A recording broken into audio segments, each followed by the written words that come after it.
আসসালামু আলাইকুম রহমতুল্লাহ তালা বরকত। বন্ধুরা আমার, সুন্দর আচার ব্যবহার, সুন্দর বচনে কথাবার্তা, মৃদু হাসিতে কথাবার্তা বলা এবং সকলের খোঁজখবর নেওয়া, এটা আপনার ব্যক্তিত্ব এবং সুন্দর আগামী দিনের ভবিষ্যতের আপনার কেরিয়ারকে আরও সুন্দর করে ফুটিয়ে তুলবে।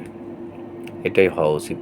সকলের আচার ব্যবহার যেন সুন্দর হয়, মানুষের যেন আপনার অগোচরে পিছনে এবং সামনে আপনার প্রশংসা করতে পারে যে আমাদের ওই ভাইটি, ওই বোনটি খুব ভালো, তার আচার আচরণ খুবই ভালো।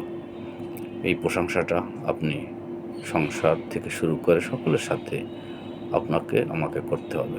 আচার ব্যবহারের মধ্যে দিয়ে আপনার শিষ্টাচার প্রতিষ্ঠিত হবে।